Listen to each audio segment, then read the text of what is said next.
Bonjour à tous, j'espère que vous allez bien. Et comme nous, vous l'avez vu cette nuit, Manon Fiorot s'est annoncée contre Erin Blanchfield pour le 30 mars à Atlantic City. On ne sait pas encore si c'est un main event ou pas. On ne sait pas encore si c'est sur 5 rounds ou 3 rounds. Mais voilà, il fallait faire une petite vidéo puisque l'annonce est faite. Et je ne sais pas ce que vous en pensez, mais Manon et Aldric sont en vacances. On va les laisser un peu souffler. Et donc, je vais faire cette vidéo tout simplement tout seul. Alors, avant de commencer, quel est votre ressenti par rapport à l'annonce? Qui est favori selon vous? Voilà, mettez un petit commentaire, comme ça crée de l'engagement sur cette vidéo en solo. Alors, moi, de mon côté, je vais diviser ce podcast en deux. D'abord, qu'est-ce que ça signifie par rapport à la division? Et ensuite, on va faire une pré-analyse technique de ressenti sans avoir trop revisionné des combats. Je suis plus allé voir les stats. J'ai regardé les deux derniers combats de Blanchfield, donc contre Andrade et contre Santos. Je suis allé revoir quelques petites séquences de combats de Manon pour pouvoir proposer quand même un contenu relativement éduqué avec une mémoire rafraîchie. Donc, d'abord, par rapport à la division. Ça, c'est ce qui arrive quand on a des combats pour le titre qui se multiplient entre les mêmes personnes. Ça arrive dans beaucoup de divisions. On a un champion dominant, ou là, en l'occurrence, une championne dominante, qui perd sa ceinture et qui obtient un rematch immédiat. Ça, c'est totalement logique. Et alors, ce qui se passe quand on est dans ce cas de figure, ben forcément, c'est que les contenders, ben, ils continuent leur ascension vers le titre et il y a un genre d'entonnoir au bout, ce qui fait qu'on a plusieurs contenders qui font sens et bah, ils n'ont pas l'accès au titre parce que c'est bloqué avec logique. Donc, il n'y a aucune critique là-dessus vis-à-vis de l'UFC. Euh, et à la limite, c'est sympa parce que ça peut arriver que du coup, on ait cet entonnoir, ce bouchon au top de la division, qu'on ait des gros noms, des gros contenders et ça nous offre des beaux combats. Et je pense que c'est le cas ici. Erin Blanchfield contre Manon Fiorot, pardon, c'est typiquement le genre de combat qu'on aurait pu imaginer pour le titre plus tard. Et là, elles se rencontrent avant le titre. Alors, c'est pas impossible, hein, comme Aspinal disait pour Cyril Gane, par exemple, ils vont se rencontrer plusieurs fois dans leur carrière. Ici, Blanchfield et Manon, je pense que tout le monde est d'accord pour dire que c'est deux athlètes qui vont rester dans le top. Et c'est pas impossible que c'est une première rencontre d'une plus longue série sur deux, voire une trilogie entre ces deux combattantes. Donc, chouette combat sur papier. Et évidemment, en tant que francophone, on est déçu que Manon n'ait pas accès au titre. Et ce combat-ci annonce les intentions de l'UFC. Il y a trois possibilités. Soit Alexa Grasso est encore blessée pour assez longtemps et l'UFC se dit on doit garder la division active, donc on met les deux contenders qui font le plus de sens l'une contre l'autre. Et d'ailleurs, ça, on va peut-être en parler. Euh, les deux sont méritantes. D'un côté, on a Blanchfield qui a 12 victoires, une défaite dans sa carrière professionnelle, et elle a 6 victoires à l'UFC, donc 6-0 à l'UFC. Du côté de Manon Fiorot, on est également invaincu à l'UFC, 11 victoires, une défaite en professionnel, donc quasi le même palmarès, et également 6 victoires à l'UFC. Quand on en avait fait une analyse il y a un certain temps, on était tous d'accord pour dire que le run de Manon était légèrement plus impressionnant que celui de Erin Blanchfield. Cela n'enlève rien au mérite de Erin Blanchfield qui avait également des arguments pour un title shot. Donc ici, ce combat, il fait sens. Les intentions de l'UFC, c'est soit Alexa Grasso est encore blessée, mais je pense pas. Je pense que elle a déjà fait un call-out de Weili Zhang, un call-out très respectueux. Et par conséquent, on a l'impression que ça annonce ça. Ça annonce un retour de Alexa Grasso. Il y a deux options. Soit Valentina n'est plus blessée et on a la trilogie. Encore une fois, ça paraît logique puisque historiquement, quand il y a une égalité sur un title fight, on a un rematch immédiat. C'est arrivé entre Tyrone Woodley et Stephen Thompson. Il y a eu un rematch. C'est arrivé avec. Moi, j'en avais un autre en tête. Il m'est sorti de la tête. Ça me reviendra peut-être plus tard. Moreno contre Figueiredo. La première fois, c'était une égalité. Il y a eu un rematch immédiat. Donc, voilà, ça paraît logique. Il y a une égalité entre Valentina et Grasso.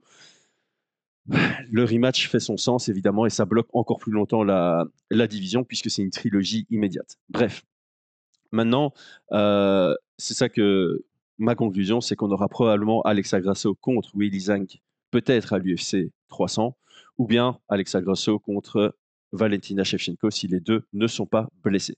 Quoi qu'il en soit, Blanchfield contre Manon, là, je pense que c'est impossible que ça ne soit pas ce qu'on appelle une demi-finale, un combat pour un title eliminator, comme ils disent en anglais. C'est impossible que la vainqueur de ce combat n'ait pas le title shot après. la vainqueur serait sur 7 victoires à l'UFC, 0 défaite, et aurait pris des gros noms sur la fin du run. Du côté de Blanchfield, on aurait Andrade, euh, Santos, Manon en 3 victoires d'affilée. Et du côté de Manon, on aurait Chukagian, Namajunas et Erin Blanchfield. Donc 2 fils. La vainqueur ici, c'est le title shot après. Je crois que ce serait un scandale si ce n'était pas le cas et si l'UFC trouvait un autre moyen de bloquer. Par exemple, si l'UFC nous fait ici contre Zhang et puis la vainqueur contre Shevchenko, ouais, ça deviendrait peut-être un. On pourrait vraiment parler de manque de respect. Alors, concernant le combat, moi, la façon dont je le vois aujourd'hui, et j'essaye vraiment d'être le plus impartial que possible, malgré les relations que j'ai avec Aldric et avec Manon. Pour moi, c'est un 60-40 pour Manon. Clairement, c'est une opposition de style. On a Manon qui est considérée comme une strikeuse, on a Erin Blanchfield qui est considérée comme une lutteuse. On sent que le pied-point d'Erin Blanchfield s'améliore, mais comme on l'a déjà dit, par exemple, dans notre analyse de Edwards contre Covington, c'est pas en quelques années d'amélioration que tu vas rattraper le gap nécessaire pour aller affronter quelqu'un dont c'est vraiment la spécialité. C'est arrivé, il y a déjà eu des surprises. On a vu un Khabib qui a mis un Conor McGregor sur ses fesses en pied-point, ça arrive. Mais si ça reste debout, on est sur du 80-20 largement à l'avantage de Manon, au même titre que Manon, si ça va au sol et que Erin est au-dessus, ben ça a l'avantage de Erin. Et c'est là toute la question. Il y a plusieurs questions. Tous les combats commencent debout. Manon, elle a un background, elle a un style karaté. Style karaté, ça veut dire distance lointaine. Ça veut dire qu'il y a de la distance à couvrir avant d'aller dans le domaine de prédilection de Erin Blanchfield, qui est le clinch à la cage, le dirty boxing, le contrôle à la cage et les crochetages de jambes pour aller amener au sol. Manon, elle s'est fait amener au sol qu'une seule fois à l'UFC, c'était contre Jennifer Maia, et c'est une amenée au sol qui était extrêmement éphémère. Genre 7-8 secondes après l'amenée au sol de Jennifer Maia, c'est Manon qui était au-dessus. Donc, statistiquement et même visuellement, on a déjà vu que Manon était très difficile à amener au sol. Erin Blanchfield, elle a des bons takedowns, mais quand on regarde, même statistiquement, contre Taylor Santos, il y a des moments au sol, mais officiellement, il y a 0 takedown. Parce que l'amener au sol du deuxième round, c'est clairement Taylor Santos qui essaye d'amener au sol, elle trébuche, elle se retrouve sur son dos, et c'est un problème de fight IQ gravissime du côté de Taylor Santos. Euh, il y a 0 amené au sol réussi sur 14 pour Erin Blanchfield à ce niveau-là. Contre Andrade, elle en réussit une, elle va soumettre derrière. Et j'ai pas envie de discréditer la victoire contre Andrade, mais là, je viens de revoir le combat. Le visage de Andrade par rapport à ce qu'elle a proposé dans son dernier combat contre Mackenzie Dern, c'est le jour et la nuit.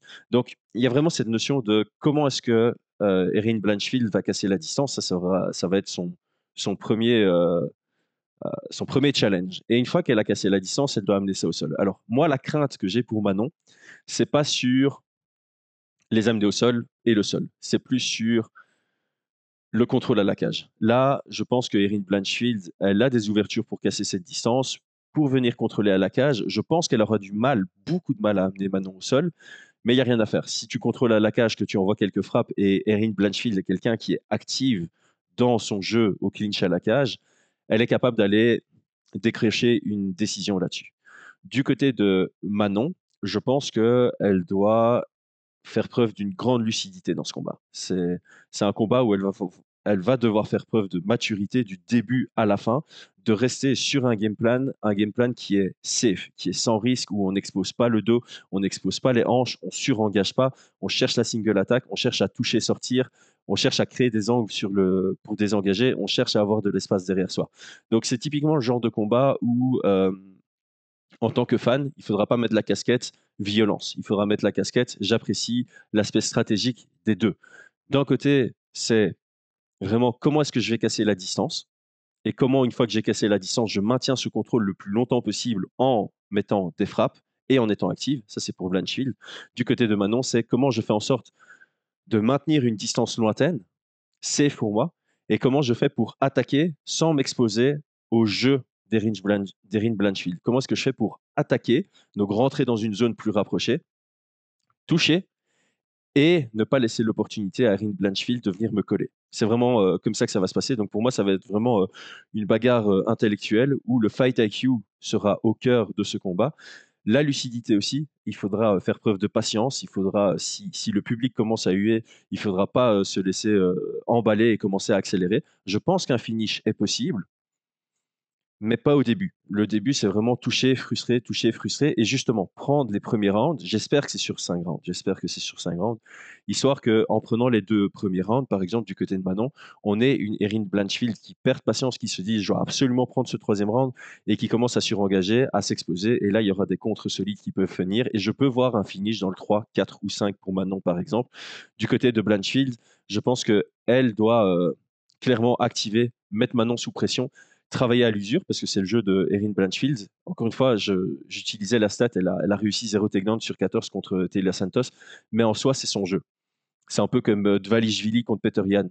Il n'était pas venu pour une haute proportion de takedown réussis, il était venu pour le fatiguer, le frustrer, le mettre sous pression, essayer des takedowns, essayer des takedowns, essayer des takedowns. S'il y en a qui réussissent, tant mieux. Si ça réussit pas, tant pis, je prends du temps de contrôle et je frappe pour toucher et pour prendre mes points et pour prendre de l'ascendant par rapport au peu de points que Peter Yan prenait à distance. Et ça va vraiment être typiquement ce genre d'affrontement, ce genre d'opposition de style. Ça, c'est mon ressenti.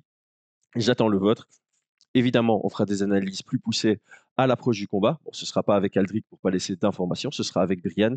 Mais cette fois-ci, on va peut-être essayer d'enregistrer quelques analyses qu'on fait avec Aldric avant le combat et on les sortira après le combat euh, pour avoir du contenu sur vraiment l'envers du décor, le process de réflexion derrière un game plan, derrière un training camp, etc., etc.